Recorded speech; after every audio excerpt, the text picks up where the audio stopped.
আমাদের চারপাশে কিন্তু একটা আস্ত জগৎ আছে, একটা অদৃশ্য সাম্রাজ্য, যেটা আমাদের স্বাস্থ্য থেকে শুরু করে পরিবেশ পর্যন্ত মানে সবকিছুকেই প্রভাবিত করে। তো চলুন আজ আমরা এই উৎসগুলো ঘেঁটে সেই ক্ষুদ্র কিন্তু ভীষণ শক্তিশালী জগতের রহস্যটা একটু জানার চেষ্টা করি। প্রশ্নটা কিন্তু আসলেই ভাবার মতো, তাই না? ওরা সব জায়গায় আছে, অথচ অদৃশ্য। তাহলে কি তারাই আমাদের এই পৃথিবীর আসল শাসক?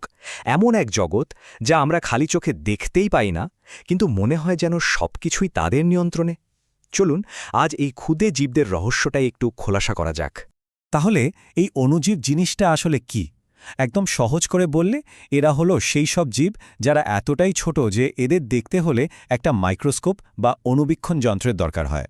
আর এই আণুবীক্ষণিক জীবদের নিয়েই আমাদের আজকের মূল আলোচনা। আচ্ছা, এই অদৃশ্য জগতের প্রধান খেলোয়াড় কারা? আসুন তাদের সাথে একটু পরিচয় করা যাক। এখানে আছে ভাইরাস, ব্যাকটেরিয়া, ছত্রাক, শৈবাল, অ্যামিবা, মানে অনেকে। আর প্রত্যেকেরই কিন্তু নিজস্ব আকার, আকৃতি আর বিশেষ একটা ভূমিকা আছে। এদের মধ্যে কেউ আমাদের খুব ভালো বন্ধু, আবার কেউ হয়ে উঠতে পারে ভয়ঙ্কর শত্রু। চলুন প্রথমে এদের খারাপ দিকটা দিয়েই শুরু করা যাক, মানে যখন ওরা আমাদের শত্রু হয়ে ওঠে আর চারপাশের রোগ আর ধ্বংসের কারণ হয়ে দাঁড়ায়। সত্যি বলতে ওদের এই রূপটার সাথেই আমাদের পরিচয় সবচেয়ে বেশি। এই শত্রুদের তালিকার একদম শুরুতেই আছে ভাইরাস। এদেরকে বলা যেতে পারে প্রকৃতির আল্টিমেট প্যারাসাইট বা চূড়ান্ত পরজীবী। কেন?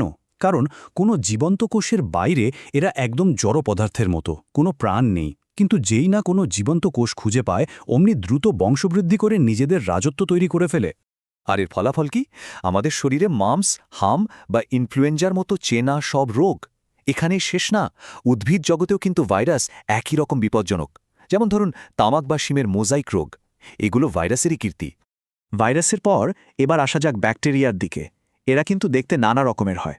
কিছু আছে গোলাকার, যেগুলোকে বলে কক্কাস, কিছু আবার দণ্ডের মতো মানে ব্যাসিলাস, আর কিছু আছে স্প্রিংয়ের মতো প্যাঁচানো বা স্পাইরেলাম। এই আলাদা আলাদা আকারই কিন্তু ওদের বৈশিষ্ট্য ঠিক করে দেয়। অবশ্য একটা কথা বলে রাখা ভালো, সব ব্যাকটেরিয়া কিন্তু খারাপ না। কিন্তু হ্যাঁ, কিছু প্রজাতি আছে যারা কলেরা, টাইফয়েড এবং নিউমোনিয়ার মতো সাংঘাতিক সব রোগের কারণ। এগুলো জনস্বাস্থ্যের জন্য বিরাট একটা হুমকি, বলাই বাহুল্য। ভাইরাস আর ব্যাকটেরিয়া ছাড়াও শত্রুর তালিকাটা কিন্তু বেশ লম্বা। যেমন ধরুন ছত্রাক, যা আমাদের ত্বকে দাঁত বা রিংওয়ার্ম তৈরি করে, আবার আলুর মতো ফসলেরও ব্যাপক ক্ষতি করে দেয়। অন্যদিকে অ্যামিবার কথাই ধরুন, এর কারণে আমাশয়ের মতো রোগ ছড়ায়।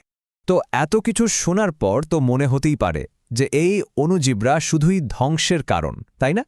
কিন্তু এটাই কি পুরো গল্পটা, নাকি ছবির আরেকটা পিঠও আছে? চলুন এবার তাহলে মুদ্রার অপর পিঠটা উল্টানো যাক। এই অংশে আমরা দেখব কিভাবে এই অণুজীবরাই আমাদের সবচেয়ে ভালো বন্ধু হয়ে ওঠে আর এই পৃথিবীতে আমাদের টিকে থাকতেই সাহায্য করে। কথাটা শুনতে হয়তো খুব অদ্ভুত লাগছে, কিন্তু এটাই সত্যি। এই খোদে জীবগুলো যদি না থাকত, তাহলে পৃথিবীতে জীবন যেরকমভাবে আমরা দেখি তার কোনো অস্তিত্বই হয়তো থাকত না। মানে ওরা আমাদের জন্য অপরিহার্য। আচ্ছা, ব্যাকটেরিয়ার কথাটাই আবার ভাবুন তো। একদিকে কিছু ব্যাকটেরিয়া যেমন রোগ ছড়াচ্ছে, তেমনি ওদেরই অন্য প্রজাতির কেউ দুধ থেকে দই বানাচ্ছে, আমাদের অন্ত্রে দরকারি ভিটামিন তৈরি করছে, আবার প্রকৃতির সব জৈব আবর্জনা পচিয়ে পরিবেশটাকেও পরিষ্কার রাখছে। এমনকি জীবন বাঁচানো বহু অ্যান্টিবায়োটিকও কিন্তু আসে এই ব্যাকটেরিয়া থেকেই। ছত্রাকের অবদানও কিন্তু কোনো অংশে কম না।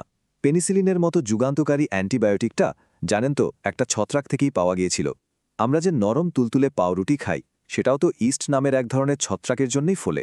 আর হ্যাঁ, পুষ্টিকর মাশরুমও তো এই ছত্রাক রাজ্যেরই একটা দারুণ উপহার। এমনকি শৈবালও কিন্তু পিছিয়ে নেই। যেমন ধরুন স্পিরুলিনা, এটা এক ধরনের শৈবাল, আর এটা প্রোটিনে এতটাই ভরপুর যে একে এখন সুপারফুড বলা হয়। ভাবুন একবার, এটা তো অণুজীব জগতের বিশাল সম্ভাবনার একটা ছোট্ট উদাহরণ মাত্র। তাহলে আমরা অণুজীবদের দুটো একেবারে ভিন্ন রূপ দেখলাম। একদিকে ওরা শত্রু, আবার অন্যদিকে পরম বন্ধু। এখন প্রশ্ন হল, তাহলে ওদের আসল পরিচয়টা কি? চলুন এই দুই বিপরীত দিককে একসাথে মিলিয়ে একটা সিদ্ধান্তে আসার চেষ্টা করা যাক।